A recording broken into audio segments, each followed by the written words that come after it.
Erase कर दो बेटा इतना। Yes sir. Yes sir.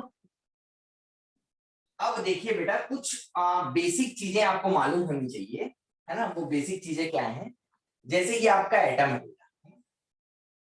अब एटम के अंदर क्या होता है, न्यूक्लियस होता है और उसके बाहर ऐसे बहुत सारे ऑर्बिट्स आप लोग रटे हुए, है ना। हाँ बोलो सर, सही बोल रहे हो।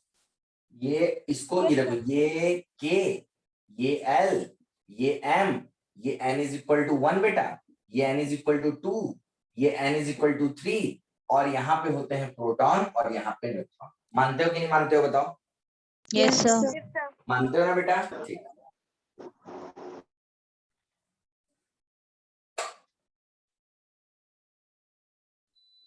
ठीक, अब देखो बेटा आपको कुछ समझना है, जैसे आपको समझना है एटॉमिक नंबर क्या होता है।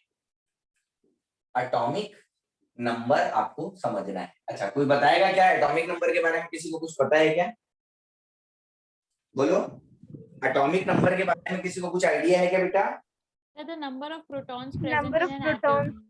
नंबर ऑफ प्रोटॉन को मैं क्या बोलता हूँ बेटा? Atomic number. और इसको रिप्रेजेंट किससे करता हूँ बेटा? जेड से। जेड। रिप्रेजेंट करता हूँ बेटा जेड से। जैसे कोई एटम है ना, उसके अंदर प्रोटॉन 6 है, तो उसका एटॉमिक नंबर मैं क्या बोलूंगा बेटा? 6। ठीक है। जैसे कार्बन का जो एटॉमिक नंबर है ना बेटा, है ना, कार्बन का एटॉमिक नंबर होता है 6। जैसे मैं नाइट्रोजन का एटॉमिक नंबर बोलूंगा तो कितना होगा बेटा? 7। जैसे ऑक्सीजन का एटॉमिक नंबर बोलूंगा तो कितना बोलूंगा? 8। बात समझ में आ रही है कि नहीं आ रही है? मतलब कार्बन का एटॉमिक नंबर 6 बोल रहा हूं, मतलब नंबर ऑफ प्रोटॉन कितना है बेटा? 6।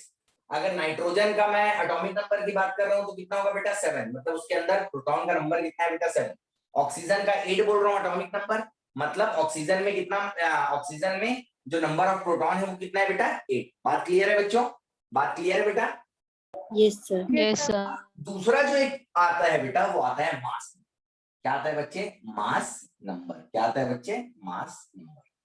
मास नंबर होता क्या है, कोई बताएगा क्या मेरे को? कोई बच्चा sir neutron. Number of proton plus number of neutron. Mass of proton, sorry, number of proton, number of proton plus number of neutron. Neutron atomic number, number of proton, mass number, number of proton plus number of neutron.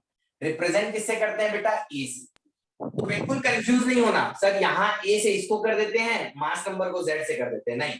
Z हमेशा atomic number होगा बेटा, मतलब number of proton होगा, और mass number हमेशा क्या होगा बेटा? Number of proton plus number of neutron. Clear है बच्चों? क्लियर है बेटा? Yes sir.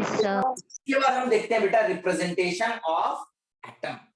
किसी भी एटम को रिप्रेजेंट कैसे करते हैं? Representation, representation of atom.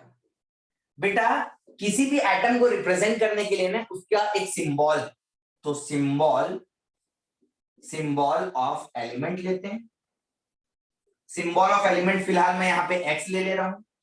ऊपर लिखते हैं बेटा मास नंबर और नीचे लिखते हैं एटॉमिक नंबर। ऊपर क्या लिखते हैं बेटा? मास नंबर, और नीचे क्या लिखते हैं बेटा? Atomic number. क्या लिखते हैं बच्चों? Atomic number. क्लियर है कि नहीं है बताओ? Yes sir.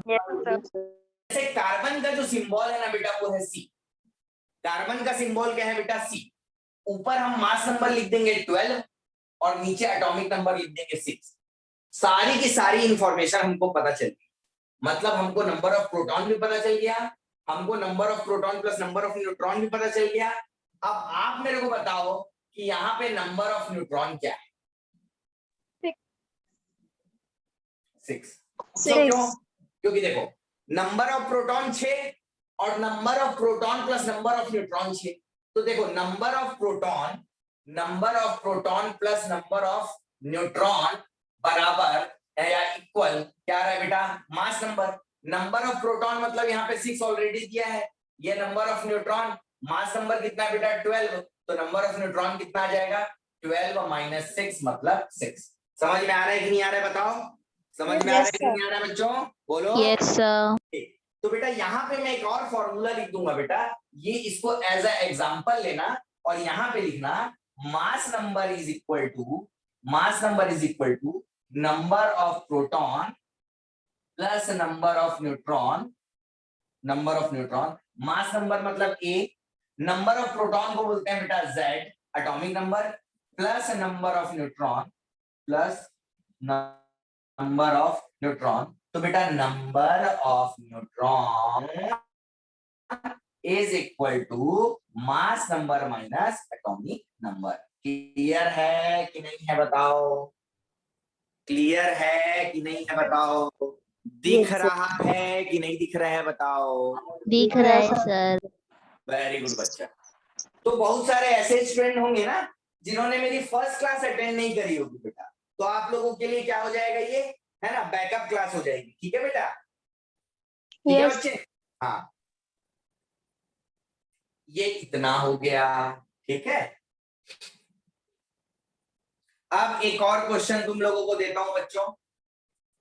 अगर मैं यहाँ पे बोलूं कि नाइट्रोजन को मैं ऐसा लिखता हूं बेटा, कैसा लिखता हूं, यहाँ पे 7 और यहाँ पे 30, तो बताओ कि नंबर ऑफ प्रोटॉन कितना होगा, बताओ नंबर ऑफ न्यूट्रॉन क्या होगा, बताओ मास नंबर कितना है, और बताओ कि एटॉमिक नंबर कितना है।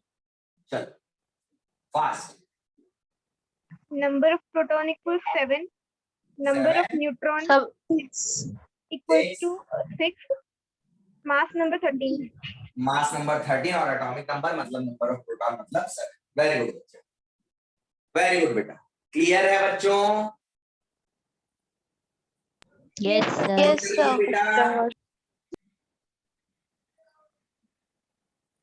चलिए अब मैं आपको और कुछ बताता हूँ, थोड़ा सा और आगे बढ़ते हैं बेटा, धीरे धीरे समझते समझते आगे बढ़ते बढ़ते बढ़ते बढ़ते जाएंगे।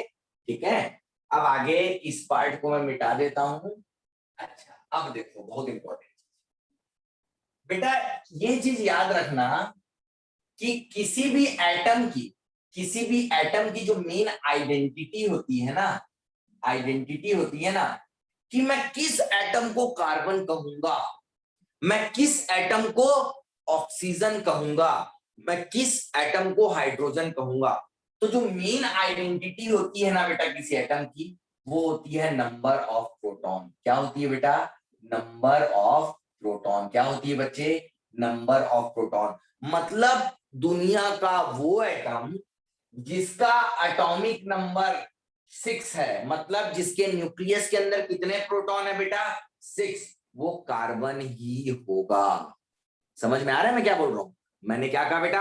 मैंने कहा दुनिया का वो एटम जहां पे नंबर ऑफ प्रोटॉन कितने हैं? 6 हैं, या जिसका एटॉमिक नंबर 6 है, वो कार्बन ही होगा।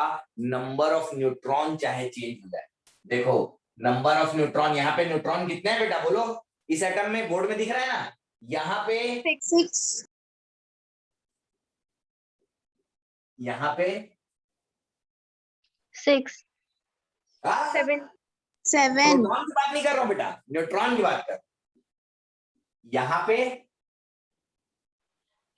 8. बेटा देखो ये भी 6 है मतलब कार्बन है, ये 6 है मतलब कार्बन है, ये 6 है मतलब कार्बन है। मतलब दुनिया का वो एटम जहां पे प्रोटॉन का नंबर 6 है वो कार्बन ही होगा, भले न्यूट्रॉन कुछ भी हो जाए। इनको क्या बोलते हैं पता है? इनको आपस में मिला के क्या बोलते हैं पता है? आइसोटोप्स। क्या बोलते हैं? Isotopes. Elements having same atomic number but different mass number क्या कहलाते हैं बेटा? आइसोटोप्स। क्या कहलाते हैं बच्चों? आइसोटोप्स कहलाते हैं। क्लियर है कि नहीं? बोलो बोलो। Yes sir. Sir. Yes sir. तो किसी भी एटम की बेटा जो आइडेंटिटी है ना, वो कभी भी मास नंबर, देखो जब आप पीरियोडिसिटी में, या आप लोगों ने थोड़ा सा कभी पढ़ा भी होगा, आप लोगों ने ऑक्टेव्स लॉ पढ़ा होगा, है ना, न्यूलैंड्स ऑक्टेव्स लॉ पढ़ा होगा। ठीक है, जब पीरियोडिसिटी पढ़ा होगा, जब आपने पीरियोडिक टेबल पढ़ा होगा, तब जो मॉडर्न पीरियोडिक टेबल है वो किसके हिसाब से चलता है बेटा? एटॉमिक नंबर के हिसाब से। लेकिन पहले के जो कुछ केमिस्ट थे जिन्होंने जो एटम्स को अरेंज कर रहे थे, वो मास नंबर के हिसाब से अरेंज कर देते। लेकिन मास नंबर क्या होती है बेटा? आइडेंटिटी नहीं होती है। क्या होता है? आइडेंटिटी अगर होगा तो होगा, वो क्या होगा बेटा? Number of proton. क्लियर है बच्चों? पहले आइडिया नहीं था ना बेटा, पहले उनको ये नहीं पता था कि एटॉमिक नंबर से ही हम किसी भी एलिमेंट को समझ सकते हैं।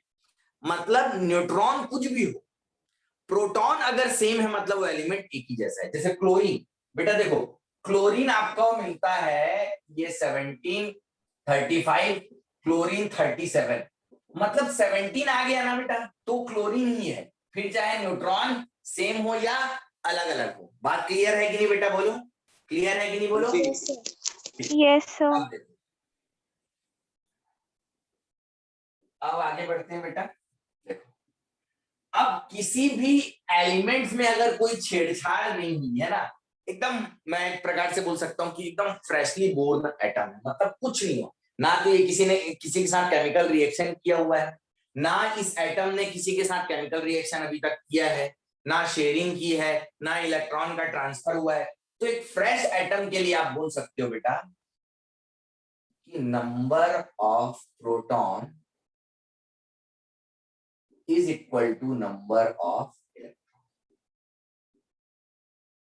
जितना प्रोटॉन होता है बेटा उतना ही क्या होता है, इलेक्ट्रॉन होता है। क्लियर है बेटा, जितना प्रोटॉन होता है उतना ही क्या होता है बच्चे, इलेक्ट्रॉन होता है। अब देखो जितना प्रोटॉन होता है मतलब प्रोटॉन पे चार्ज मैं क्या बोलता हूं बेटा, प्रोटॉन पे मैं बोलता हूं plus unit charge, plus 1 unit charge, और इलेक्ट्रॉन पे मैं क्या बोलता हूं बेटा, इलेक्ट्रॉन पे मैं क्या बोलता हूं, -1 यूनिट चार्ज। और जो एक यूनिट है ना बेटा, ये भी बता देता हूं, कई बार बुक्स में देखोगे तो कंफ्यूज हो जाओगे। एक यूनिट मैं किसको बोल रहा हूं बेटा, 1.602 इंटू 10⁻⁻⁹ को। तो कायदे से अगर मैं कूलॉम में बोलूं तो मैं बोलूंगा कि प्रोटॉन के ऊपर प्लस 1.602 इंटू 10⁻⁻⁹ चार्ज है, और इलेक्ट्रॉन पे क्या बोलूंगा बेटा, -1.602 इंटू 10⁻⁻⁹ कूलॉम चार्ज है। क्लियर है कि नहीं बेटा, बोलो क्लियर है कि नहीं बोलो। Yes, sir.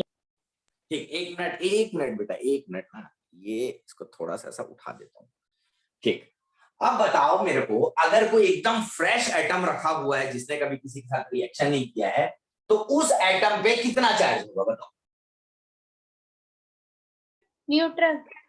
न्यूट्रल क्यों, प्रोटॉन अगर ये एक्स चीज है समझ नहीं आई। इलेक्ट्रॉन पे क्या होगा, एक्स होगा। प्रोटॉन अगर एक्स है तो उस पर total plus x unit charge होगा, इलेक्ट्रॉन एक्स है तो उस पर -x चार्ज होगा, दोनों को मिला दोगे तो क्या हो जाएगा बेटा, न्यूट्रल हो जाएगा। क्या हो जाएगा बच्चे, न्यूट्रल हो जाएगा। क्या हो जाएगा बेटा, न्यूट्रल हो जाएगा। क्या हो जाएगा बच्चे, न्यूट्रल चार्ज हो जाएगा। मानते हो कि नहीं मानते हो बताओ। Yes, sir. Yes, अभी sir. तक हम लोगों ने सीखा बेटा कि नंबर ऑफ प्रोटॉन क्या होता है, नंबर ऑफ इलेक्ट्रॉन क्या होता है, नंबर ऑफ न्यूट्रॉन क्या होता है, दोनों का सम क्या होता है। अब हम लोगों ने ये भी देख लिया थर्ड पॉइंट कि प्रोटॉन और इलेक्ट्रॉन का नंबर क्या होता है, सेम होता है। अब बहुत ही इंपॉर्टेंट एक बात बताता हूँ, बहुत ही इंपॉर्टेंट बात बताता हूँ बेटा, बहुत ही इंपॉर्टेंट बात ये बताता हूँ। चीज समझ नहीं आई। क्या, कौन सा पार्ट समझ में नहीं आया बेटा, number of proton and electron वाली। चलो देखो बहुत सुंदर, ऐसा ही पूछ लिया करो। ठीक है, देखो मान लो बेटा कार्बन का एक एटम, ठीक है, उसको कार्बन को रिप्रेजेंट कैसे करता हूं, यहाँ पे 6, यहाँ पे 12। अब बताओ कि प्रोटॉन कितना है,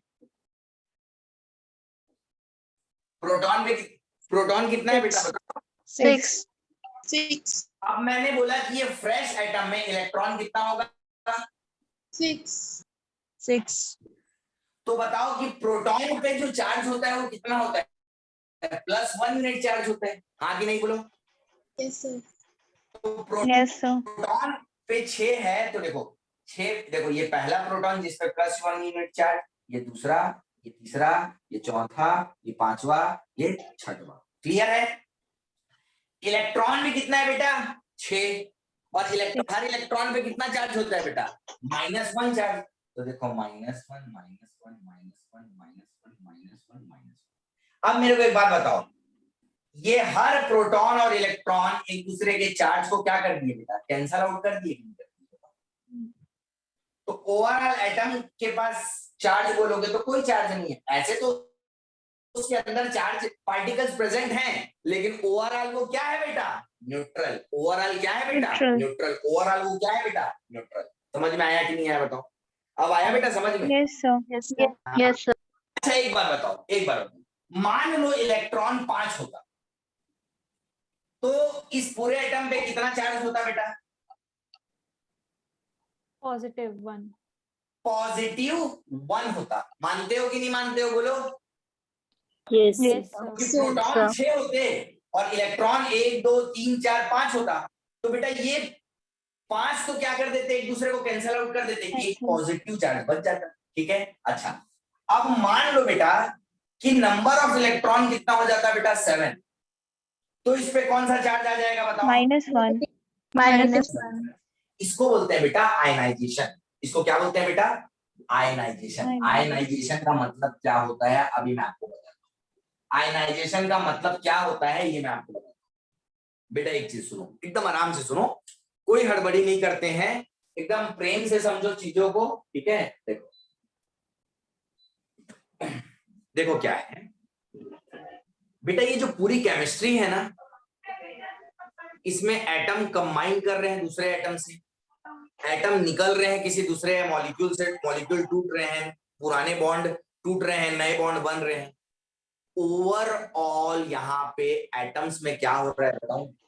किसी भी एटम का कौन पार्टिसिपेट करता है, कौन सा पार्टिकल पार्टिसिपेट करता है पूरी केमिस्ट्री में बेटा? सिर्फ इलेक्ट्रॉन पार्टिसिपेट करता है। कभी भी बेटा न्यूक्लियस पार्टिसिपेट नहीं करता है, कभी भी न्यूक्लियस पार्टिसिपेट नहीं करता है।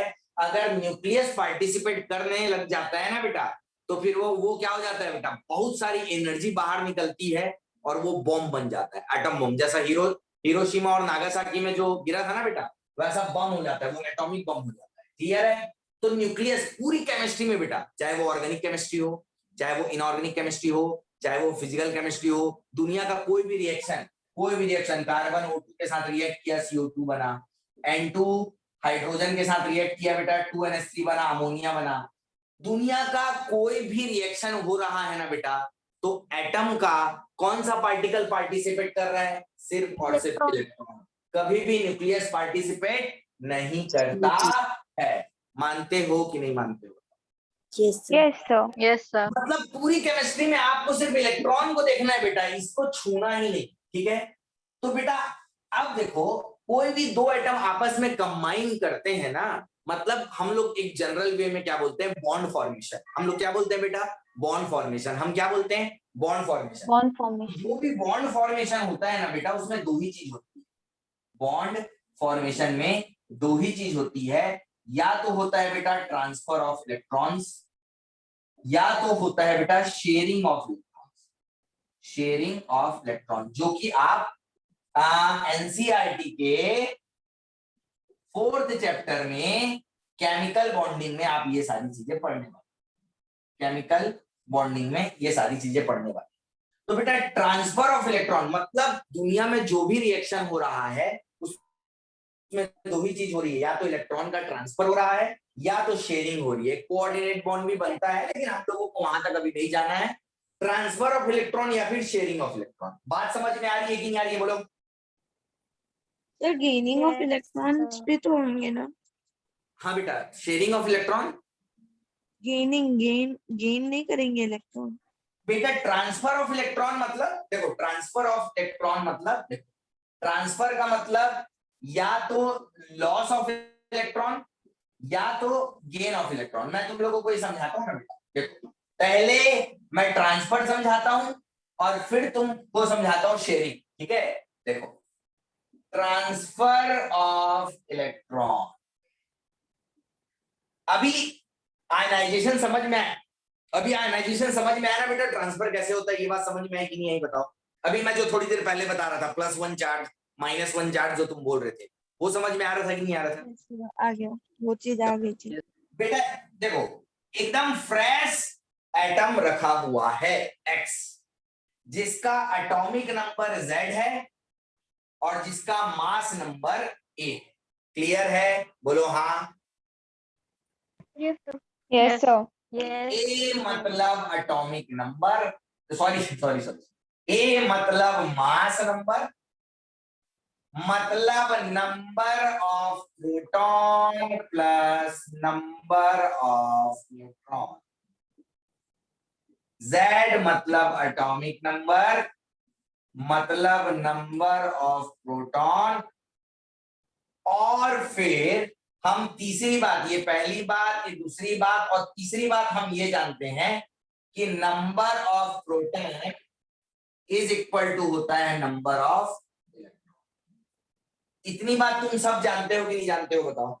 Yes, sir. अब मान लो बेटा, मान लो कि इस एटम ने क्या किया, किसी केमिकल रिएक्शन के दौरान, है ना, जब ये कोई केमिकल रिएक्शन कर रहा था तो इसने क्या किया, अपना एक इलेक्ट्रॉन किसी दूसरे एटम को दे दिया। इसने क्या किया, इसने अपना कोई एक इलेक्ट्रॉन किसी दूसरे एटम को दे दिया। तो बताओ इस एटम पे, अब ये एक इलेक्ट्रॉन तो इसका निकल गया, तो अब इस पे कितना चार्ज हो जाएगा? Sir, negative. Negative charge. क्या बोले बेटा, सोचो। Negative charge. प्रोटॉन और इलेक्ट्रॉन बराबर है, लेकिन एक इलेक्ट्रॉन निकल गया, तो इस एटम में कौन सा चार्ज बढ़ जाएगा बेटा? Negative charge. पॉजिटिव चार्ज बढ़ जाएगा, क्योंकि नेगेटिव चार्ज तो एक कम हो गया ना बेटा। देखो प्रोटॉन यहाँ पे Z एटॉमिक नंबर है, मान लो Z क्या है बेटा, मान लो Y है, तो अब प्रोटॉन कितने हैं Y, और इलेक्ट्रॉन कितने हैं Y-1। तो Y-1 इलेक्ट्रॉन ने Y-1 प्रोटॉन के चार्ज को कैंसिल कर दिया, एक प्रोटॉन एक्स्ट्रा बच जाएगा ना बेटा, बोलो हाँ। हाँ सर। Yes, sir. तो बेटा इस पे चार्ज नेगेटिव आएगा कि पॉजिटिव आएगा बेटा? Positive. पॉजिटिव। पॉजिटिव का कितना, 1 कि 2 कि 3? 1. 1। तो जब लॉस ऑफ इलेक्ट्रॉन होता है ना बेटा, लॉस ऑफ इलेक्ट्रॉन होता है ना, तो केटायन बनता है। केटायन मतलब पॉजिटिव चार्ज्ड आयन बनता है। इसको हम क्या बोलते हैं बेटा, आयन बनते हैं, आयन बोलते हैं। क्या बोलते हैं, आयन। और कैसा आयन बेटा, केटायन। केटायन मतलब पॉजिटिव चार्ज आयन। बात समझ में आई कि नहीं आई, बोलो। Yes, sir. Yes sir. अगर किसी केमिकल रिएक्शन के दौरान इसने दो चार्ज, दो इलेक्ट्रॉन बाहर निकाल दिए, इधर लिख रहा हूं मतलब बाहर, उधर लिख रहा हूं मतलब गेन, है ना, बाहर निकाल दिए, तो इस पे +2 यूनिट चार्ज आ जाएगा, ये +2 वाला केटायन हो जाएगा। मानते हो कि नहीं मानते हो, बोलो। Yes, sir. अगर किसी केमिकल रिएक्शन के दौरान इसने 3 इलेक्ट्रॉन बाहर निकाल दिए, तो इस पे +3 चार्ज आ जाएगा। मानते हो कि नहीं मानते हो, बताओ। Yes. इसको बोलते हैं आयनाइजेशन। क्या बोलते हैं बेटा, आयनाइजेशन। क्या बोलते हैं, आयनाइजेशन। आयनाइजेशन, ठीक है। अच्छा, दूसरा केस पढ़ते हैं। ये हमारा ट्रांसफर ऑफ इलेक्ट्रॉन का ये पहला केस था। सेकंड केस बेटा, ये जो एक्स एटम है ना, इसने एक इलेक्ट्रॉन गेन कर लिया बच्चे। क्या किया, गेन ऑफ 1 इलेक्ट्रॉन। आप बताओ कि इसके ऊपर कौन सा चार्ज आ जाएगा? Sir, negative 1. अच्छा अच्छा, इसको लिखेंगे कैसे, इसको लिखेंगे कैसे बेटा, इसको लिखेंगे प्लस इलेक्ट्रॉन, मतलब gain of electron, gain of x negative. अगर वो लूज कर रहा है तो इधर लिखेंगे, अगर गेन कर रहा है तो इधर लिखेंगे। अगर लूज कर रहा है तो प्रोडक्ट साइड, और गेन कर रहा है तो रिएक्टेंट साइड। अब देखो, अगर इसने 2 इलेक्ट्रॉन गेन कर लिया तो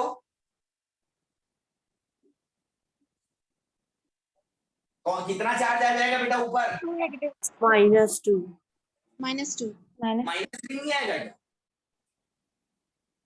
अरे कॉन्फिडेंस से बोलो। नहीं सर, No, sir. जो भी यार घबरा जाते हो। -2. हाँ, एक्स में अगर 3 इलेक्ट्रॉन ले लूंगा और गेन ऑफ 2 इलेक्ट्रॉन आ जाएगा, तो एक्स के ऊपर क्या लिख दूंगा, -3. जैसे इसको केटायन बोलता था ना बेटा, तो जहां पे एटम के ऊपर नेगेटिव चार्ज होता है उसको बोलता हूं anion, Anion. Negatively charge. Ions. तो ट्रांसफर समझ में आया कि नहीं आया, बताओ। Yes, Yes, sir. sir. Yes. Yes, sir. या तो बॉन्ड फॉर्मेशन जब भी होता है ना बेटा, कहीं पे केमिकल रिएक्शन हो रहा है, या तो ट्रांसफर होता है, या तो क्या होती है बेटा, शेयरिंग होती है। अब मैं आप लोगों को शेयरिंग समझाता हूं, ठीक है, क्लियर है बेटा। यहाँ पे लिख लेना बॉन्ड फॉर्मेशन में या तो आपका ट्रांसफर होता है, बॉन्ड फॉर्मेशन में या तो आपका होता है बेटा ट्रांसफर ऑफ इलेक्ट्रॉन्स, या फिर होता है बेटा शेयरिंग ऑफ सर ये ट्रांसफर की जगह आयोनिक बॉन्ड्स लिख सकते हैं? हाँ, जब ट्रांसफर ऑफ इलेक्ट्रॉन होता है बेटा तो उसको आयनिक बॉन्ड बोलते हैं, और जब शेयरिंग होता है तो कोवेलेंट कोवेलेंट बॉन्ड। Covalent. समझ में है? Yes sir. Yes, sir. Yes sir. अब देखो बेटा, इसको मिटा देता हूं ना बच्चे, ये तो आप लोगों को क्लियर हो गया। देखो यहां से लेके पूरा यहां तक आप लोगों को नोट डाउन करना है बेटा। क्या आप लोगों ने सबने नोट डाउन कर लिया बच्चों? Yes, yes sir. yes, sir. एक बेटा, जब भी क्लास रहती है ना, आप लोग एकदम एग्जैक्ट टाइम पे आ जाइए, मतलब आ जाए, है ना, क्योंकि उससे क्या होता है, क्लास थोड़ी सी आगे चले जाती है ना। तो अभी क्या है, नए नए में फ्लो नहीं आया है ना, इस कारण से आप लोगों को कुछ चीजें फिर समझ में नहीं आती, है ना।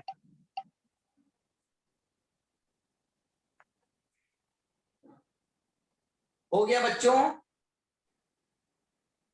Yes sir. सबने नोट डाउन कर लिया बेटा? Yes, sir. Yes sir. ठीक ठीक बच्चों, ठीक। अब मैं ट्रांसफर वाले पार्ट को यहां से कट कर देता हूं। अब मैं आपको बताने वाला हूं शेयरिंग ऑफ।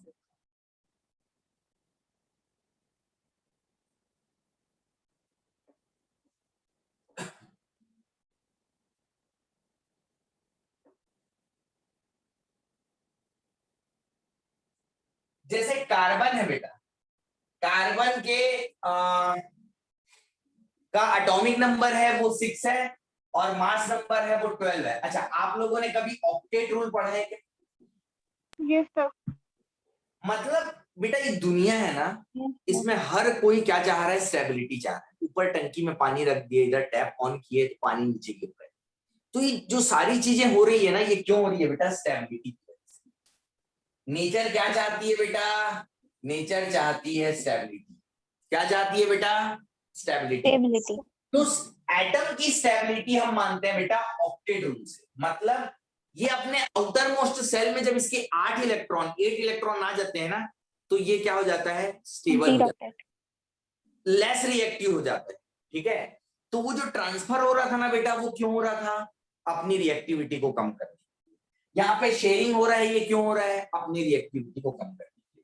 बेटा अगर आप कार्बन की बात करो तो कार्बन एटम के फर्स्ट सेल में 2 और सेकंड सेल में 4 इलेक्ट्रॉन्स होते हैं। ये बात तुम लोगों को समझ में आ रही है तो हाँ बोलो, नहीं तो Yes, ना। sir. यस यस यस ठीक है, हाँ। तो बेटा ये आउटर मोस्ट सेल में ये 8 कैसे होगा? जब ये 4 इलेक्ट्रॉन ले लेगा, है? जब ये 4 इलेक्ट्रॉन ले लेगा, जब ये 4 इलेक्ट्रॉन इसमें +4 हो जाएगा, तब ये 8 हो जाएगा। हाँ कि नहीं बोलो? Yes, sir. अब देखो बेटा, 4, देखो सोडियम ना, सोडियम जैसे सोडियम का एटॉमिक नंबर कितना होता है? 11. 11। मतलब सोडियम में होता है 281। अब आउटर मोस्ट सेल के लिए ये 1 इलेक्ट्रॉन लूज कर देता है बेटा। तो देखो अभी हम पढ़े ना, सोडियम क्या करता है? 1 इलेक्ट्रॉन लूज कर देता है, तो ये पॉजिटिव केटायन बना देता है। अब जैसे क्लोरीन है ना बेटा, क्लोरीन है ना बेटा, उसमें क्या होगा? 287। ये क्या करेगा? 1 इलेक्ट्रॉन ले लेगा, तो क्लोरीन 1 इलेक्ट्रॉन ले लेगा, तो इस पे क्या हो जाएगा बेटा? Cl- एनायन फॉर्मेशन बेटा। लेकिन इसमें ऐसा क्यों हुआ पता है? किसी भी रिएक्शन में या किसी दूसरे एटम को 1 देना या 1 लेना इजी है, लेकिन 4 देना, या तो ये 4 दे देगा या तो इसको कोई 4 दे देगा, तो वो तो पॉसिबल नहीं है बेटा। पॉसिबल है क्या? No, sir. No, sir. हमारे पास घर है, किसी के पास घर नहीं है, हम उसको थोड़ा बहुत हेल्प कर सकते हैं, अपना घर उठा के दे देंगे? No, possible sir. नहीं है। तो बेटा होता क्या है बच्चे, कि ऐसे एटम में क्या होगा, जैसे कार्बन के आउटर मोस्ट सेल में 1 2 3 4, तो ये क्या करेगा बेटा? ये शेयरिंग करता है।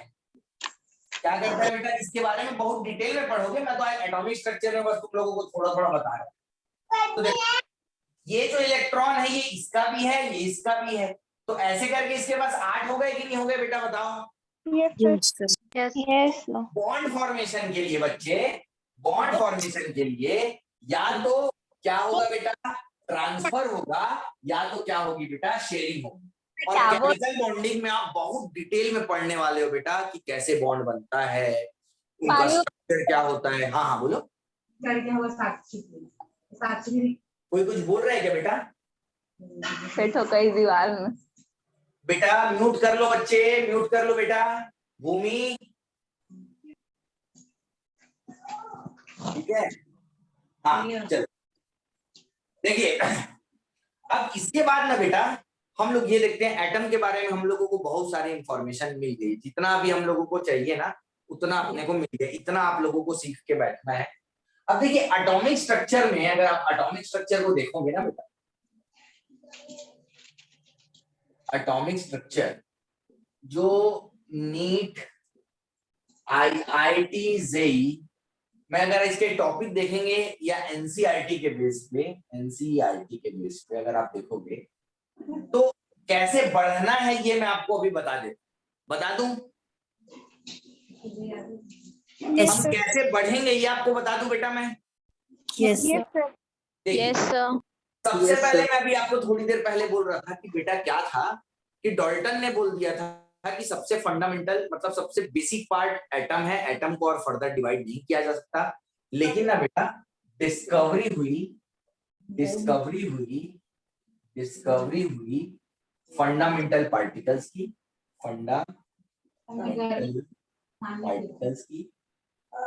जिसमें इलेक्ट्रॉन की डिस्कवरी हुई बेटा, डिस्कवरी ऑफ इलेक्ट्रॉन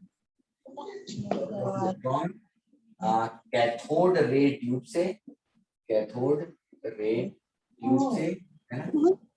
डिस्कवरी हुई प्रोटॉन की, डिस्कवरी हुई बेटा प्रोटॉन की। ये भी एनोड रेज बोलते हैं बेटा, इसको एनोड रेज बोलते हैं। ये थोड़ा थोड़ा आप लोगों ने पढ़ा है, वो एक लंबी ट्यूब सीधी लाइन में जा रही है, पढ़े हो कि नहीं? थोड़ा बहुत नहीं है। आपका डिस्कवरी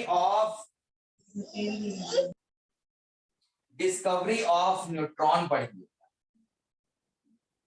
डिस्कवरी ऑफ न्यूट्रॉन ये हम पढ़ेंगे बेटा। रेडियो एक्टिविटी मतलब थोड़ा सा रेडियो एक्टिविटी फिनोमिना देखेंगे, है ना, उससे डिस्कवरी। देखो अब हमको जब समझ में आ जाएगा कि एटम के अंदर, ये मैं कब की बात कर रहा हूँ बेटा, ये कब की बात कर रहा हूँ, देखो तुमको तो थोड़ा बहुत पता है ये सब, हम लोग यहां तक पहुंचेंगे बेटा, लेकिन 200 साल पहले 300 साल पहले ये चीजें पता नहीं थी। तो पहले तो फंडामेंटल पार्टिकल की डिस्कवरी हुई, फिर डिफरेंट एटॉमिक मॉडल्स आए बेटा, different atomic models of atom. अब हमको ये पता चल गया कि एटम के अंदर एक इलेक्ट्रॉन होता है, एक प्रोटॉन होता है, एक न्यूट्रॉन होता है, लेकिन वो प्रेजेंट कैसे रहता है, वो कहां पे होता है, वो कैसे रिएक्ट करता है, क्या होता है एटम के अंदर, वो सारी चीजें देखने के लिए हम लोगों को स्ट्रक्चर समझना पड़ेगा बेटा। तो स्ट्रक्चर बताने के लिए जे थॉमसन ने, है ना बेटा, प्लम पडिंग मॉडल लाया। इसी को बेटा वाटरमेलन मॉडल बोलते हैं, ठीक है। जे थॉमसन के बाद बेटा रदरफोर्ड आए। रदरफोर्ड जो मॉडल है बेटा, मॉडल है, उसमें पहली बार रदरफोर्ड ने, पहली बार बेटा, देखो जो आज हम लोग ऐसे अभी थोड़ी देर पहले बोले ना बेटा ये न्यूक्लियस रहता है और इलेक्ट्रॉन बाहर रहता है, ये बात हमको किसने बताई बेटा? रदरफोर्ड। किसने बताई बेटा? रदरफोर्ड। Rutherford. तो बेटा डिस्कवरी ऑफ न्यूक्लियस इसका श्रेय किसको जाता है बेटा? रदरफोर्ड को। मतलब पहली बार न्यूक्लियस वाला वर्ड किसने यूज किया? रदरफोर्ड ने, ठीक है। तो यहां पे लिख देंगे डिस्कवरी ऑफ न्यूक्लियस। तो ये सारी चीजें देखेंगे बेटा, ठीक है। ये डिस्कवरी, ये रदरफोर्ड का एक्सपेरिमेंट क्या था, ठीक है, उनका कंक्लूजन क्या था, ये सारी चीजें, ठीक है, डिस्कवरी ऑफ न्यूक्लियस। फिर हम लोग ये देखेंगे बेटा, देखो एक चीज मैं तुम लोगों को और बता देता हूं, और कुछ जो बच्चे हैं ना मेरे, जिन्होंने मेरी पहली क्लास अटेंड कर रखी है, मतलब इससे पहले की क्लास अटेंड कर रखी है, उसमें मैंने लाइट के बारे में पढ़ाया था। किसके बारे में पढ़ाया था बेटा? लाइट के बारे में। किसके बारे में? लाइट के बारे में। बेटा देखो अगर आपको एटॉमिक स्ट्रक्चर बहुत अच्छे से समझना है ना, तो आपको लाइट समझना पड़ेगा, क्योंकि लाइट या फिर इलेक्ट्रोमैग्नेटिक रेडिएशन और एटम का बहुत इंपॉर्टेंट रोल है। समझ में आया? तो बेटा Yes, sir. हम क्या करते हैं, रदरफोर्ड मॉडल के बाद हम पढ़ते हैं बेटा लाइट के बारे में, मैक्सवेल्स इलेक्ट्रोमैग्नेटिक थ्योरी। और मैक्सवेल की इलेक्ट्रोमैग्नेटिक थ्योरी के बाद ये जो थ्योरी थी ना बेटा, ये थोड़ी सी ना बेटा कंप्लीट नहीं लगी। कुछ फिनोमिना ऐसे आई जिन्होंने इस थ्योरी को कॉन्ट्राडिक्ट किया। मतलब वो जो फिनोमिना थी वो इस मैक्सवेल इलेक्ट्रोमैग्नेटिक थ्योरी से सेटिस्फाइड नहीं थी। तो इसके बाद आया बेटा Planck's quantum theory. Planck's quantum theory, मैं आप लोगों को अभी क्या बता रहा हूं, आपको समझ में आ रहा है? मैं आपको Summary. सिलेबस बता रहा हूं। इस एटॉमिक स्ट्रक्चर का कंपटीशन एग्जाम और एनसीईआरटी का सिलेबस बता रहा हूं बेटा। मैंने पहले बेसिक स्ट्रक्चर के बारे में कि एटलीस्ट आपको इतना नॉलेज होना चाहिए वो बताया।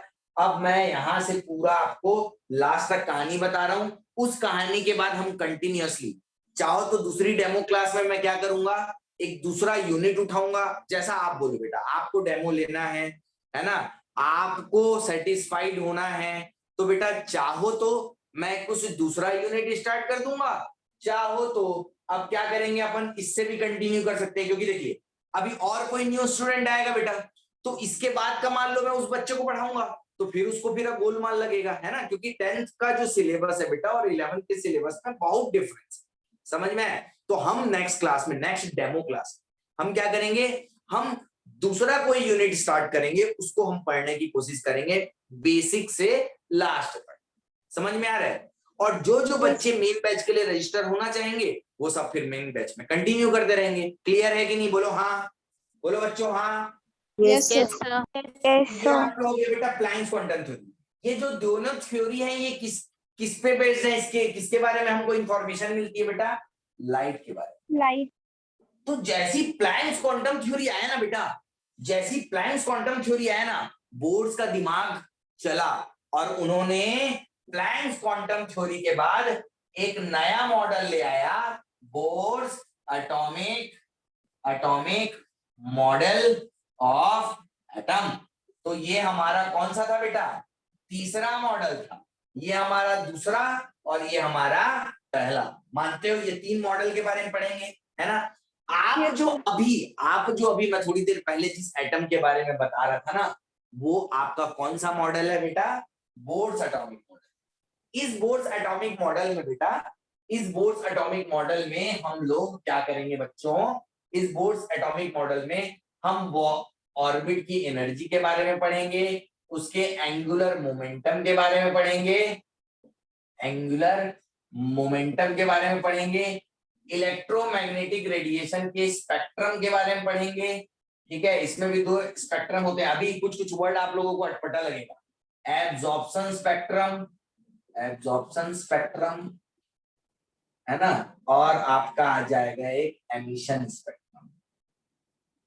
अब जब हम बोर्ड्स एटॉमिक मॉडल तो पढ़ लेंगे बेटा, और ये बहुत इंपॉर्टेंट पार्ट है कंपटीशन के लिए, ठीक है। उसके बाद क्या होगा बेटा, 2 थ्योरी फिर आएगी। एक आपकी आएगी डी ब्रोगली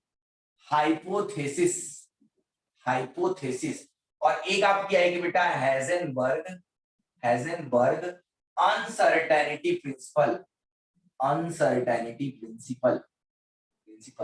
तो जब डी ब्रोगली और हेजनबर्ग अनसर्टेनिटी प्रिंसिपल हम पढ़ेंगे ना बेटा, जब डी ब्रोगली और हेजनबर्ग अनसर्टेनिटी प्रिंसिपल हम पढ़ेंगे ना, तब हमको समझ में आएगा कि ये जो मॉडल है ना बेटा, जब हम डी ब्रोगली और हाइपोथेसिस और हेजनबर्ग अनसर्टेनिटी प्रिंसिपल पढ़ेंगे ना, तब हमको समझ में आएगा कि ये जो बोर्ड्स एटॉमिक मॉडल है इसमें भी झोल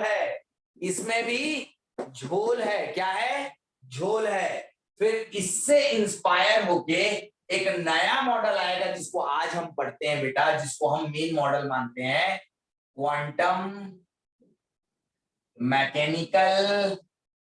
मैकेनिकल मॉडल ऑफ एटम। और इसमें आप प्रिंसिपल क्वांटम नंबर पढ़ेंगे, एजीम्यूथल क्वांटम नंबर पढ़ेंगे, एजीम्यूथल क्वांटम नंबर पढ़ेंगे, ठीक है, और मैग्नेटिक क्वांटम नंबर पढ़ेंगे, मैग्नेटिक क्वांटम नंबर पढ़ेंगे, और आप स्पिन क्वांटम नंबर पढ़ेंगे। क्या पढ़ेंगे बेटा? स्पिन क्वांटम नंबर पढ़ेंगे। और फाइनली, है ना बेटा, जब electronic configuration based on 4 principal या 4 क्वांटम नंबर देखेंगे, तो हमारा ये जो चैप्टर है ना, कौन सा चैप्टर बेटा?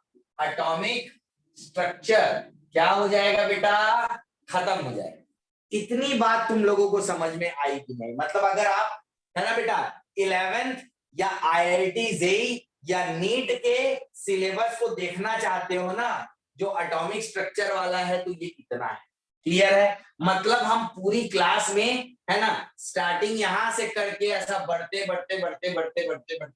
यहाँ पे जब चैप्टर खत्म कर देंगे बेटा, तो हमारा IIT की भी तैयारी हो जाएगी इस सब्जेक्ट की, है ना, ये मतलब इस यूनिट की, और नीट की भी तैयारी हो जाएगी। समझ में आया कि नहीं आया बताओ?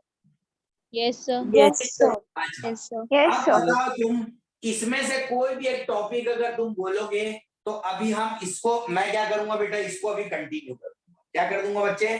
कंटिन्यू कर दूंगा। ठीक है, ठीक है। तो हम एक काम करते हैं, मैक्सवेल की इलेक्ट्रोमैग्नेटिक थ्योरी पढ़ लें। Yes, sir. तुम बोलोगे वो पढ़ा दूंगा बेटा, है ना। ये नोट डाउन कर लिए थे कि नहीं किए? Yes, sir. Yes, sir. वैसे तो ये वापस भी हो जाएगा बेटा एक बार, है ना। आप लोग इस नंबर में मैसेज करना, इस नंबर पे बेटा, अगर नोट डाउन नहीं किए होंगे, कुछ नए बच्चे होंगे, 9074111707। तो मैं बेटा आप लोगों को रिकॉर्डेड लेक्चर जो होगा ना बेटा, उसका मैं आपको लिंक, ये जो अभी लेक्चर चल रहे हैं ना, इसका रिकॉर्डिंग आप लोगों को मैं आपके व्हाट्सएप नंबर पे, है ना, या टेक्स्ट मैसेज मैं आपको सेंड करूँ। ठीक है, चलिए अब हम लोग पढ़ते हैं बेटा मैक्सवेल्स इलेक्ट्रोमैग्नेटिक थ्योरी। अच्छा, आप लोग कोई भी टॉपिक पढ़ सकते हो बेटा, अगर चाहोगे तो तुम बोल दोगे, ये तो मैं अपने मन से उठा ले रहा हूं। Maxwell's electromagnetic theory. तो अजय, भूमि, चिराग, बेटा यही टॉपिक पढ़े कि कुछ दूसरा टॉपिक पढ़े? तुम्हारी इच्छा जो बता दो। सर ये कंटिन्यू करते हैं। यही कंटिन्यू करते हैं, ठीक है बच्चे, यही कंटिन्यू कर लेते हैं। अब मैंने आप लोगों को बोला बेटा कि बेटा जो लाइट है ना उसका और स्ट्रक्चर, एटम के स्ट्रक्चर का बहुत इंपॉर्टेंट रोल है। अगर आपको एटॉमिक स्ट्रक्चर बहुत अच्छे से समझना है ना, तो आपको लाइट के बारे में समझना होगा। किसके बारे में समझना होगा बेटा? लाइट के बारे में समझना होगा। तो लाइट के बारे में सबसे पहली जो थ्योरी आई थी ना बेटा, जो हमको पढ़ना है, मैक्सवेल्स इलेक्ट्रोमैग्नेटिक थ्योरी। क्या आया बेटा? Maxwell's electromagnetic theory. क्या है? Maxwell's electromagnetic theory. Maxwell's electromagnetic theory. तो बेटा देखो, हमारे आसपास बहुत सारी लाइट है। एक तो सबसे बड़ा सोर्स है सन, दूसरा कहीं आग जला दो तो लाइट निकल जाती है। ये इलेक्ट्रिक बल्ब, एलईडीज हैं, ट्यूब लाइट्स हैं, बहुत सारे सोर्स हैं बेटा, है ना। तो इससे क्या होती है बेटा? विजिबल लाइट निकलती है। कुछ ऐसी भी लाइट है जो विजिबल नहीं है, जैसे एक्सरे सुने होंगे, गामा रे सुने होंगे, है ना बेटा, अल्ट्रा वायलेट सुने होंगे, है ना। तो ये जो सारी जो लाइट है ना बेटा, विजिबल और जो विजिबल नहीं है, जो विजिबल या फिर विजिबल नहीं है, ये सारी लाइट अकॉर्डिंग टू मैक्सवेल ने हमको ये बताया कि ये सारी लाइट जो है बेटा, वो इलेक्ट्रोमैग्नेटिक रेडिएशन,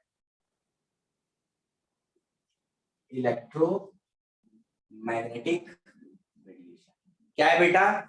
इलेक्ट्रोमैग्नेटिक रेडिएशन है। क्या है बच्चे? इलेक्ट्रोमैग्नेटिक रेडिएशन है। और इस रेडिएशन को बेटा किसी भी मीडियम की जरूरत नहीं है। नॉट रिक्वायर एनी मीडियम, किसी भी मीडियम की जरूरत नहीं है। सोचो, सन ये आपका सन है और ये आपका अर्थ है। सन से अर्थ में लाइट रेस पहुंचती है तो यहाँ पे बहुत सारी ऐसी जगह है जहां पे वैक्यूम है। वैक्यूम है मतलब जहां पे कुछ भी नहीं है। तो बताओ लाइट को प्रोपगेट करने के लिए, लाइट को चलने के लिए किसी मीडियम की जरूरत है कि नहीं? बताओ। नहीं है सर। नहीं। तो अच्छा एक चीज और बेटा, जो वेव्स होती है ना, ये क्लास 11th फिजिक्स में आप पढ़ोगे वेव। क्या पढ़ोगे? वेव। बेटा मैं आपको अभी थोड़ी सी जनरल नॉलेज दे देता हूं। बेटा वेव के प्रोपेगेशन के लिए हमेशा मीडियम की जरूरत है। जो मैकेनिकल वेव्स होती हैं जैसे साउंड वेव्स, आपको कोई दूसरा कुछ बोला तो आपको सुनाई कैसे दे रहा है? क्योंकि बीच में मीडियम। पार्टिकल्स में क्या होता है बेटा? ऐसे वाइब्रेशंस होते हैं। समझ में आया? Compression rarefaction, compression rarefaction. उस ऑसिलेशन, उस कंप्रेशन और वो जो वाइब्रेशन की वजह से आपको सुनाई नहीं देता है। अगर वहां से वैक्यूम कर दूं ना बेटा, अगर मैं यहाँ खड़े हो जाऊं, आपको यहाँ खड़े कर दूं और बीच में वैक्यूम रख दूं, तो मैं जो बोलूंगा वो आपको सुनाई नहीं देगा। समझ में आ रहा है बेटा? समझ में आ रहा है बच्चे? Yes, sir. तो वेव्स के प्रोपेगेशन के लिए बेटा, है ना, मीडियम की, मटेरियल मीडियम की जरूरत पड़ती है। लेकिन ये जो इलेक्ट्रोमैग्नेटिक रेडिएशन है ना बेटा, ये नॉन मैकेनिकल वेव्स है। नॉन मैकेनिकल वेव्स है, इसको मीडियम की जरूरत नहीं पड़ती है। अच्छा, तो मीडियम की जरूरत नहीं पड़ती है आप बोल दिए, लेकिन क्यों नहीं पड़ती है?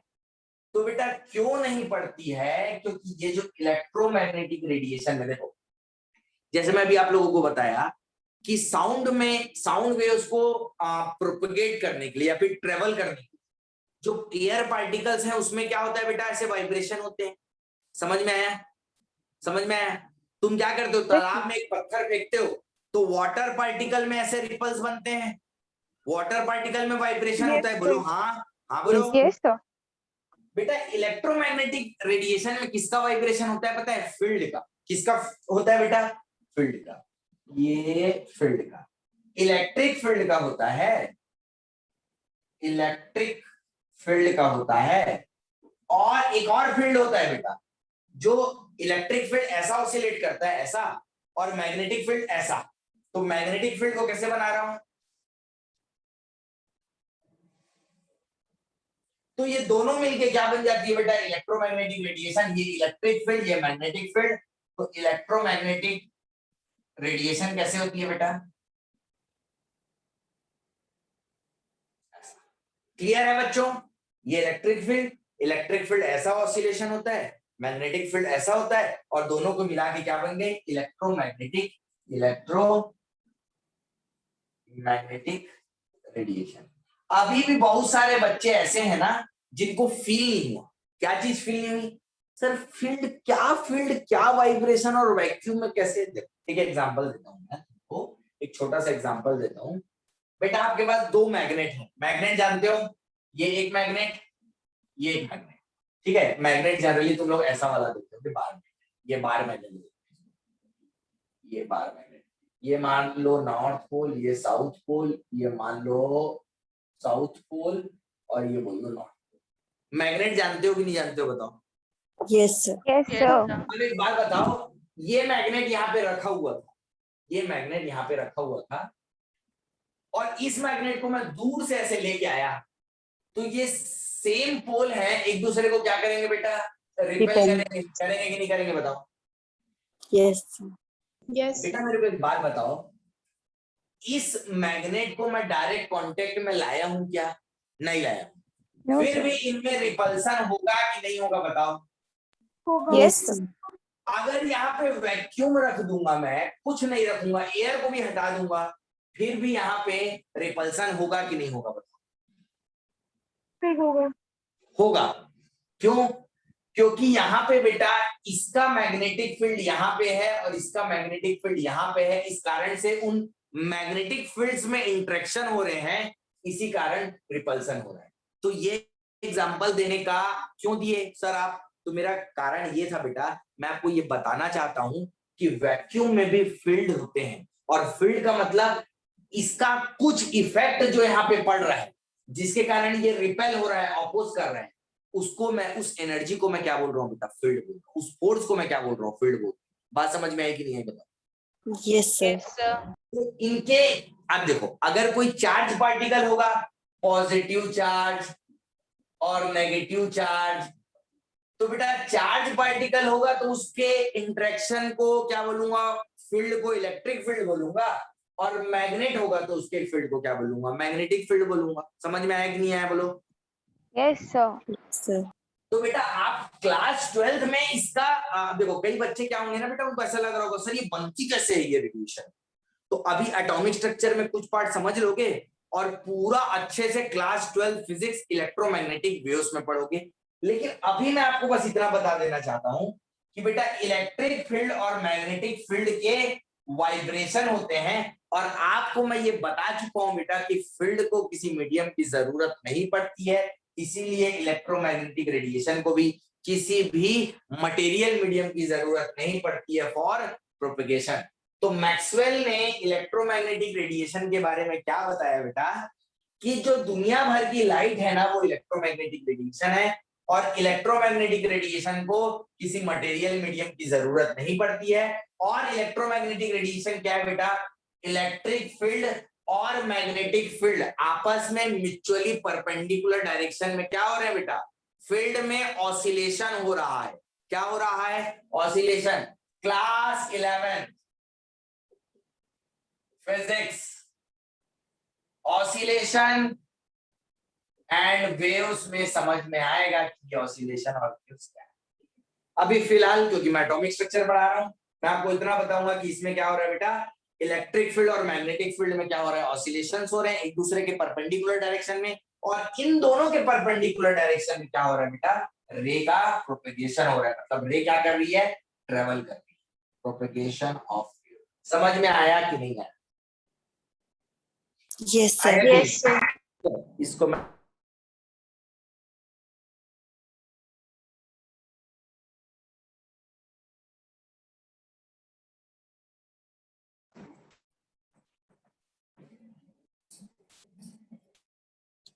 क्लियर है बच्चों? क्लियर है बेटा? बेटा क्लियर है बेटा? Yes, sir. आगे बढ़े? Yes, sir. आगे बढ़े बेटा। चलो अब Yes, हम sir. लोग काम करते हैं, इतना पहले तो रिवाइज कर लेते हैं, इतना जो बताया हूं इसको रिवाइज कर लेता हूं, उसके बाद आगे की कहानी बता।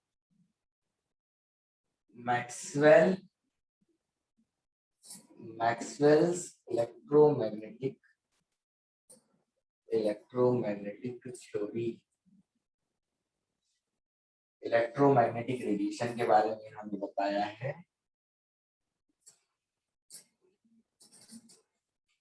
ये और not require any material medium for propagation. ठीक है, अब हम लोग ना बेटा थोड़ा वेव पढ़ते हैं।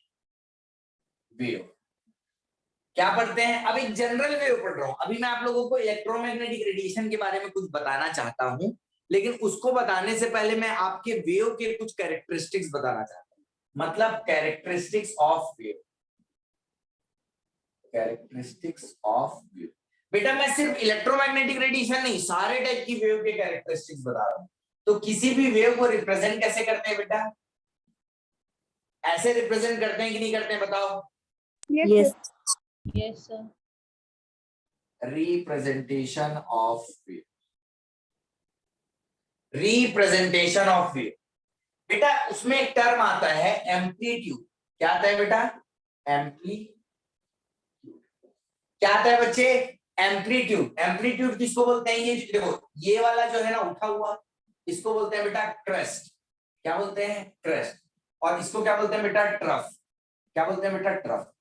इस मैक्सिमम डिस्टेंस को या इस मैक्सिमम डिस्टेंस को क्या बोलते हैं बेटा? एम्पलीट्यूड। मैक्सिमम डिस्प्लेसमेंट डिस्प्लेसमेंट, है ना। ये जो मैक्सिमम डिस्टेंस या डिस्प्लेसमेंट है, डिस्प्लेसमेंट तुम लोग अभी नहीं समझते हो, तुम लोग डिस्टेंस, ये जो मैक्सिमम देखो, ये भी है, ये भी है और ये भी है, तो ये जो मैक्सिमम डिस्टेंस है ना बेटा, इसको हम लोग क्या बोलते हैं बेटा, एम्पलीट्यूड। क्या बोलते हैं बच्चे, एम्पलीट्यूड। क्या बोलते हैं बेटा, एम्पलीट्यूड। क्या बोलते हैं बेटा, एम्पलीट्यूड। है कि नहीं है? Yes, sir. क्योंकि ये लेंथ है बेटा, तो इसकी यूनिट जो होगी वो भी लेंथ में होगी। माइक्रोमीटर, पिकोमीटर, एंगस्ट्रॉम, समझ में आया बेटा।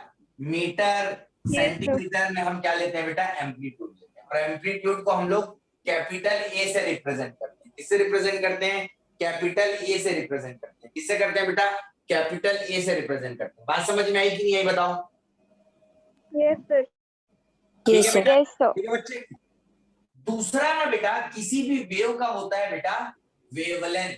क्या होता है, वेवलेंथ। देखो ये एक वेव, फिर यहां से एक, मतलब एक साइकिल कंप्लीट करने को, एक साइकिल कंप्लीट किया है, देखो ये ऊपर देखो, एक साइकिल किसको बोलते हैं, जैसे ये पेंडुलम है, ये पहले इधर से इधर गया, हाफ कंप्लीट किया, फिर ये वापिस आया, इसको पॉजिटिव बोल रहे हैं तो इधर वाले को नेगेटिव बोलेंगे, फिर ये इधर गया, फिर वापिस आया, तो एक साइकिल ऐसे जाके फिर ऐसे आया, तो उसको क्या बोलेंगे बेटा, एक। बात समझ में, वाइब्रेशन कैसे होता है, पहले ऊपर गया, फिर नीचे आया, फिर नीचे गया, फिर ऊपर आया, एक साइकिल। तो पहले ऐसे ऊपर गया, फिर नीचे आया, फिर नेगेटिव डायरेक्शन में नीचे गया, फिर ऊपर आया, एक साइकिल। तो जो एक साइकिल का जो डिस्टेंस है ना बेटा, यहां से लेके यहां तक, उसको क्या बोलते हैं बेटा, एक वेव की लेंथ को क्या बोलेंगे, वेवलेंथ। इसको एक वेव बोलेंगे और इसकी लेंथ को क्या बोलेंगे बेटा, वेवलेंथ। क्या बोलेंगे बच्चे, वेवलेंथ बोलेंगे। क्या बोलेंगे बेटा, वेवलेंथ। Wavelength.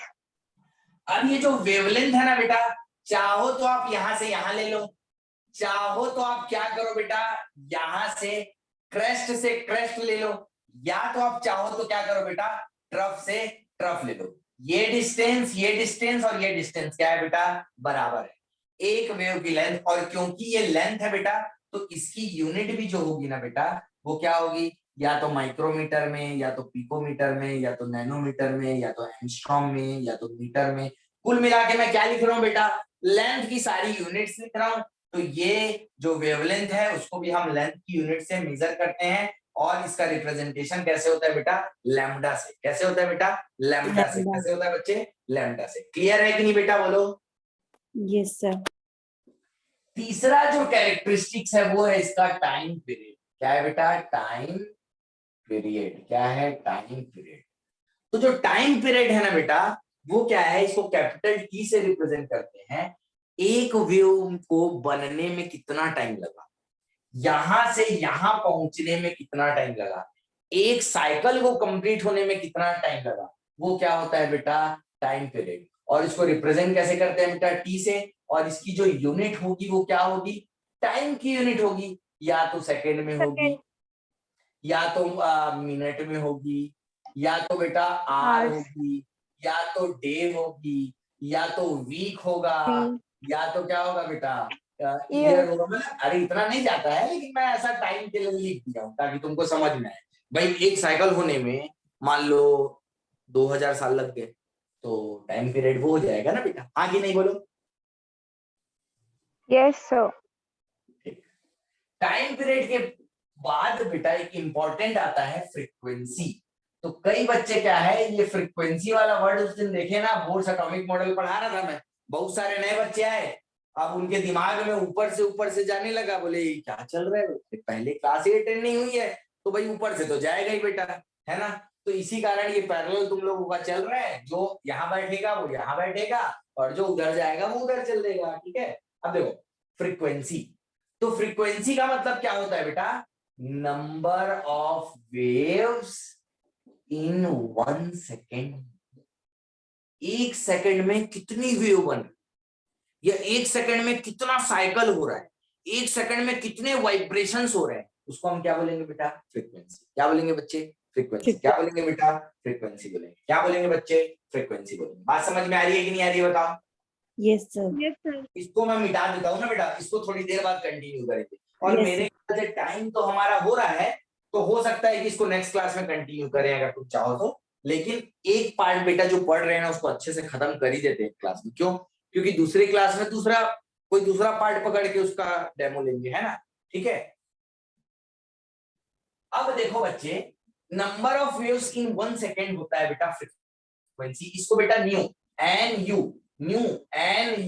न्यू से रिप्रेजेंट करते हैं, ठीक है? Number of waves in 1 second. अब मान लो 1 सेकेंड में बेटा 4 वेव बने, तो आप क्या बोल सकते हो? 4 वेव पर सेकेंड बोल सकते हो कि नहीं बोल सकते हो? बोलो। yes, sir. अगर 1 सेकेंड में 20 वेव बने, तो आप बोल सकते हो 20 wave per second. वेव पर सेकेंड। मतलब ये तुम्हारा न्यू है फ्रीक्वेंसी, ठीक है? मान लो 1 सेकेंड में 220 वेव्स बने, तो तुम बोलोगे फ्रीक्वेंसी 220 वेव पर सेकेंड। ये जो वेव पर सेकेंड है ना बेटा, इसको हम बोलते हैं यूनिट बोलते हैं फ्रीक्वेंसी की हर्ट्ज। और हर्ट्ज का मतलब होता है बेटा वेव पर सेकेंड। हर्ट्ज का मतलब क्या होता है बेटा? वेव पर सेकेंड। अगर 4 वेव पर सेकेंड बन रही है तो इसको हम लोग 4 हर्ट्ज बोल सकते हैं। अगर 20 वेव पर सेकेंड है तो इसको 20 हर्ट्ज बोल सकते हैं। अगर 220 वेव पर सेकेंड है तो 220 हर्ट्ज बोल सकते हैं। अगर किसी ने आपको बोल दिया 440 हर्ट्ज, तो इसका मतलब दिमाग में सीधे अटैक करना चाहिए, मतलब 440 वेव्स बन रही है कितने सेकंड में? 1 second. हर्ट्ज का मतलब बेटा फ्रीक्वेंसी ही होता है। हर्ट्ज का मतलब फ्रीक्वेंसी ही होता है। तो अगर 440 हर्ट्ज है मतलब ये किसकी बात कर रहा है? वेवलेंथ की बात कर रहा है क्या? अगर 440 हर्ट्ज लिखा है मतलब वेवलेंथ के बारे में बता रहा है क्या? फ्रीक्वेंसी के बारे में के बारे में बता रहा है, फ्रीक्वेंसी के बारे में बता Frequency, sir. और क्या बता रहा है? 440 हर्ट्ज मतलब 440 wave in 1 second. Wave in 1 second. 440 vibrations हो जा रहे हैं। तो फ्रीक्वेंसी समझ में आया बेटा क्या होता है? Yes, sir. Yes sir. अच्छा, अब देखो कि फ्रीक्वेंसी और टाइम पीरियड को हम क्या करते हैं बेटा? रिलेट करते हैं। फ्रीक्वेंसी और टाइम पीरियड को रिलेट करते हैं। अब एक बात बताओ, अगर किसी एक वेव टाइम पीरियड, ये टाइम पीरियड की क्या होता है बेटा? टाइम पीरियड का मतलब होता है एक साइकिल को कंप्लीट होने में या एक वेव को बनने में कितना टाइम लगा। मान लो लगा 4 सेकंड। ये time period t is equal to दिया है 4 सेकंड। इसका मतलब एक वेव को पूरा बनने में 4 सेकंड लगा। मतलब 1 सेकंड में कितनी वेव बनी? 1/4 1/4 वेव इन 1 सेकंड। देखो इसको क्लियर समझाता हूं ना बेटा, यही समझा देता हूं ताकि तुम लोग सही तरीके से नोट डाउन करो। मैं बोलूंगा बेटा t is equal to 4 second. Capital T is equal to 4 second मतलब एक वेव को बनने में कितना सेकंड लगा? 4 सेकंड। तो 4 को उधर भेज दो, तो 1 सेकंड में कितनी वेव बनेगी? 1/4 वेव। मतलब मैं क्या बोल सकता हूँ बेटा? 1/4 वेव पर सेकंड बोल सकता हूँ कि नहीं बोल सकता हूँ? बोलो। Yes sir. 1/4 वेव, तो 1/4 वेव पर सेकंड बोल सकता हूँ कि नहीं बोल सकता हूँ? बोलो। Yes sir. मतलब इसकी फ्रीक्वेंसी क्या है बेटा? 1/4 हर्ट्ज। मानते हो कि नहीं मानते हो? Yes, sir. तुम लोगों को कुछ दिखा कि नहीं दिखा? बोलो। Yes, sir. क्या दिखा? दिखा कि new is equal to 1/t होता है, क्योंकि देखो टाइम पीरियड 4 लिए तो न्यू इज इक्वल टू क्या आ गया? 1/4। क्या आ गया? 1/4। इसको मैं थोड़ा सा क्लियर समझाता हूं। टाइम पीरियड कैपिटल T मतलब एक वेव को बनने में t सेकंड लगा, तो 1 सेकंड में 1/t वेव बनेगी, जिसको मैं बोलता हूं न्यू। तो न्यू इज इक्वल टू क्या आ गया बेटा? 1/t आ गया। हाँ कि नहीं? बोलो। तो एक रिलेशनशिप याद रखना बेटा कि frequency is equal to 1/t होता है। Frequency is equal to 1/t होता है। Frequency is equal to 1/t होता है। समझ में आया कि नहीं आया बताओ? Yes, sir. ठीक बेटा, ठीक है बच्चे। अब इसके बाद नोट डाउन करोगे तो कर लो कि आगे बढ़ जाओ।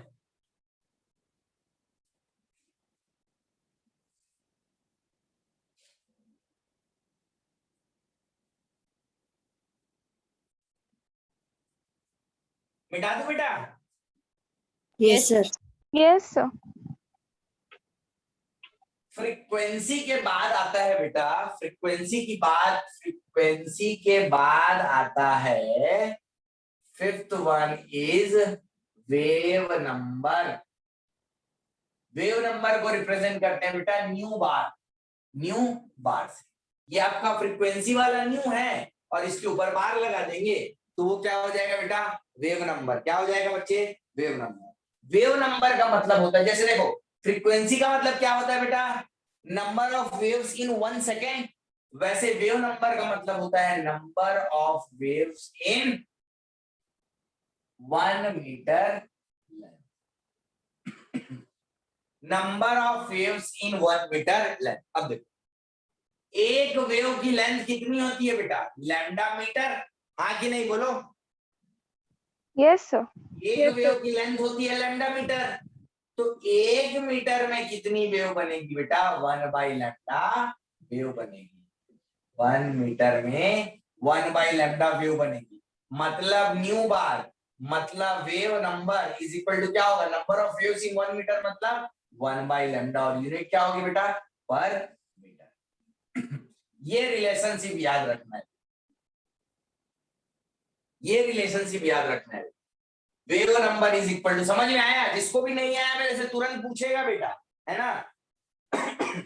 जिसको भी समझ में नहीं आया है वो तुरंत मेरे से पूछेगा कि सर क्या हुआ। जैसे इसका भी एक एग्जांपल बता दे।